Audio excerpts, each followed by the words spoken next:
पुण्यातील शिक्रापूर तालुका शिरूर या ठिकाणावरून 3 मुले बेपत्ता झाल्याची तक्रार पोलीस ठाण्यामध्ये दाखल झाली आणि मग या 3 मुलांच्या शोधासाठी पोलिसांनी वेगवेगळी पथकं तयार केली आणि ही पथकं या 3 मुलांसाठी शोधण्यासाठी ती धावू लागली.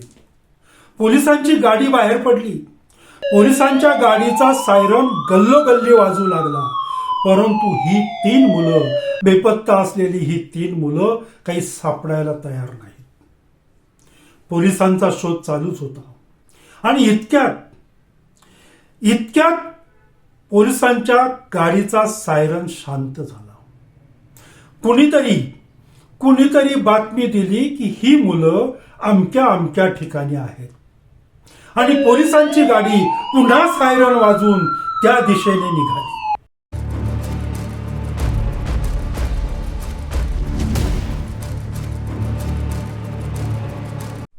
कोण होती ही 3 मुलं? कुणाची होती? त्यांचं अपहरण का झालं? हेच आपल्याला पाहायचंय आजच्या व्हिडिओमधून. त्यामुळे मित्रांनो, हा व्हिडिओ शेवटपर्यंत नक्की पहा.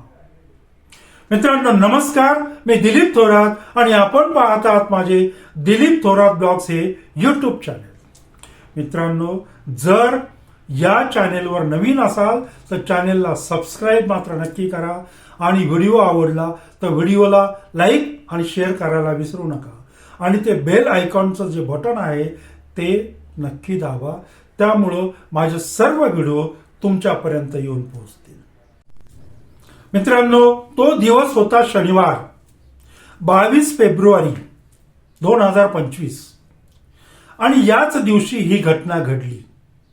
या घटनेतील मुख्य आरोपी बबन यादव, वय वर्ष 45 आणि मित्रांनो हा मूळचा उत्तर प्रदेशातला, परंतु कामानिमित्ताने हा शिरूरमध्ये शिक्रापूरमध्ये आलेला होता आणि तो अशा ठिकाणी राहत होता की त्याच्या आजूबाजूला अजून काही उत्तर प्रदेशीय लोक होती. त्यांचा एक समूह होता आणि या ठिकाणी तो राहत होता आणि याच समूहाच्या मध्ये मित्रांनो 2 बहिणी राहत होत्या. त्यातल्या एका बहिणीला छोटी 3 मुलं होती. आजूबाजूलाच हा बबन यादव राहत होता. तिला छोटी 3 मुलं होती. परंतु हा बबन यादव आणि या 2 बहिणी, त्यांचं कुटुंब यांच्यामध्ये एक काहीतरी रहस्य घुमत होतं. प्रचंड मोठं रहस्य घुमत होतं आणि ह्या रहस्याची कल्पना या 2 बहिणी किंवा तिच्या कुटुंबियांना होती. पण हे रहस्य जे घुमत होतं ते यांना, या बहिणींना ते पटत नव्हतं. बघूया पुढे काय झालं ते. आता हा बबन यादव या 2 बहिणींपैकी एका बहिणीबरोबर याचे अनैतिक संबंध होते.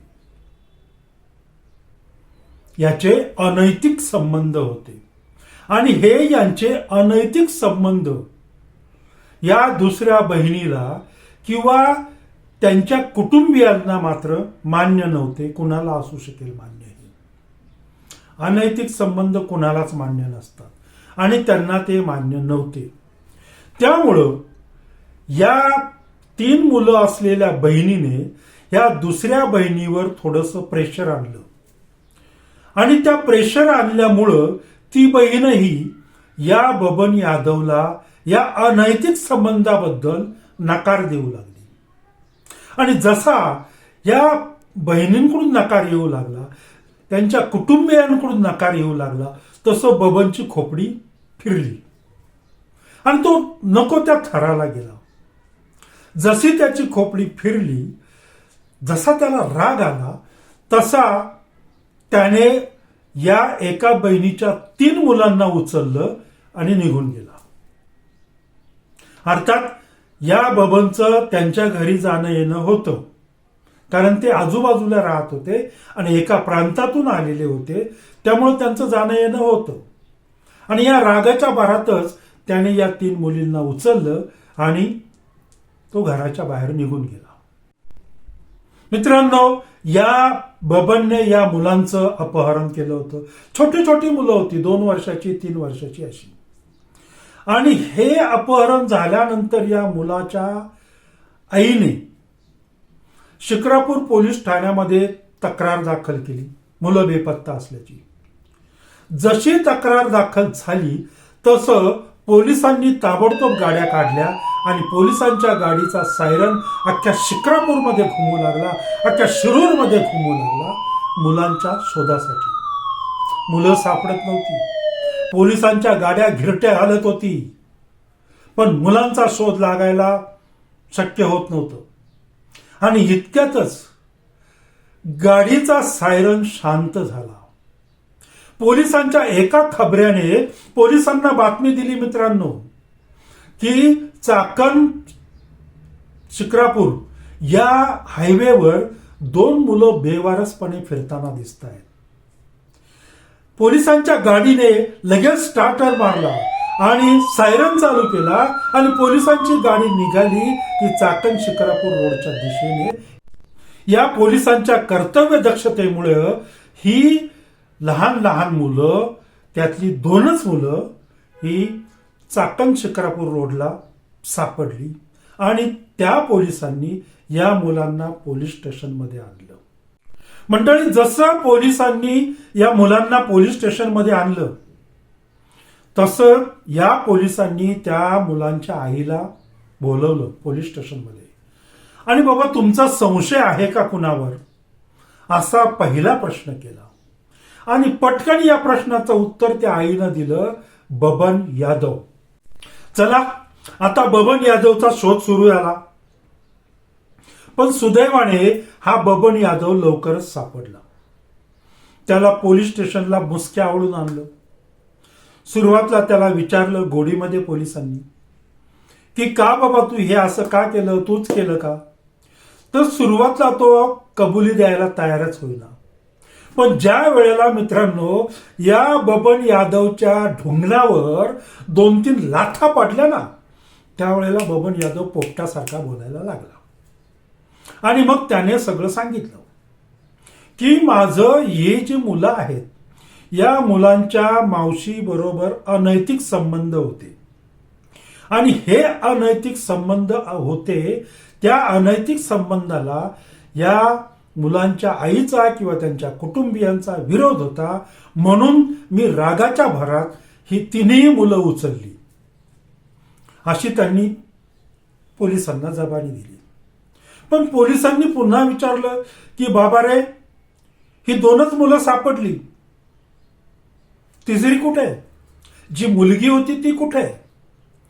त्यावेळेला त्यांनी सांगितलं की ही 2 मुलं मी चाकण शिक्रापूर रोडला सोडून दिली आणि जी तिसरी मुलगी आहे छोटी, तिला आजूबाजूच्याच गावामध्ये, एका गावामध्ये जी अगदी निर्जन स्थळी जी विहीर होती त्या विहिरीमध्ये त्या मुलीला फेकून दिलं.